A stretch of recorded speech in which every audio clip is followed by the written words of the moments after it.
When he bows his torso in one direction, the fibers stretch and then release like a slingshot, pulling him in the other direction until they stretch again. This spring-loaded locomotion is so efficient that every swipe of his muscle kicks back with 87% of the energy he expends.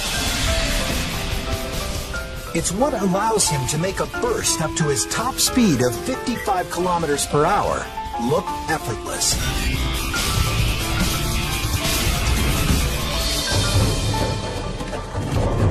With the gray whale calf only able to swim 12 kilometers per hour, the orcas quickly close the gap.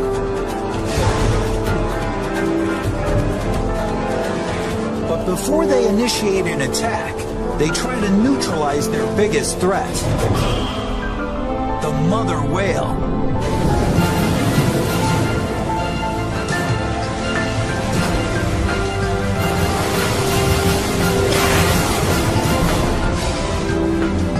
Two of the orcas poke at the mother, trying to distract her, leaving the calf vulnerable.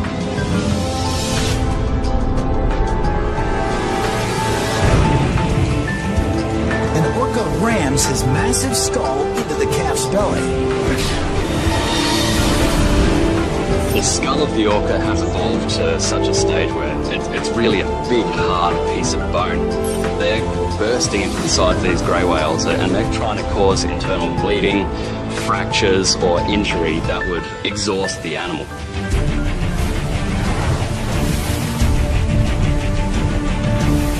Orcas take turns hammering the gray whale calf. But the mother is a furious defender. They have to somehow isolate her from the calf. So one of the orcas tries to wedge himself between the whales, trying to separate the two without being struck by the mother's powerful tail. Sandwiched between nearly 40,000 kilograms of gray whale, the orca's not willing to risk his life and backs off. For now.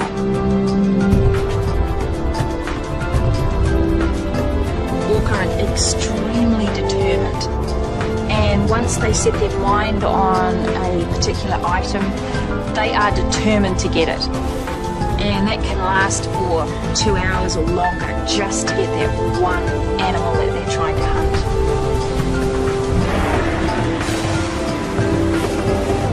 The pod regroups and surrounds the greys. Instead of ramming, they leap on top of the calf, trying to push it underwater so it can't resurface to breathe.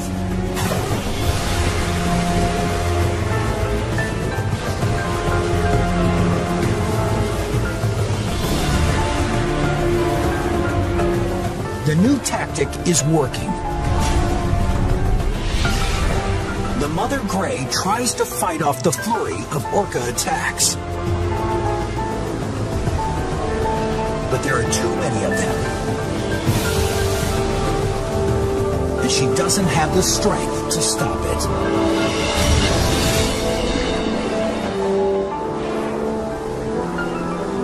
At some point, that mother will become so exhausted that she starts to succumb to the attack as well. This is a difficult decision to make, but eventually the mother will have to let that calf go, or else they're both going to be lost. After a brutal 3-hour attack, the orcas push the calf underwater.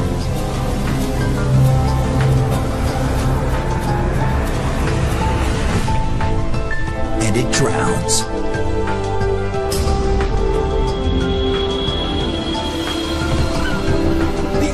Tenacity paid off, earning them a meal.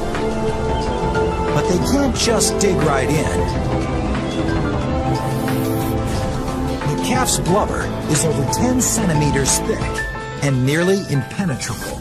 And if you imagine if you're a human trying to take a bite out of the side of a watermelon, all you're going to do is leave teeth marks on the side. Same sort of a concept with the orca.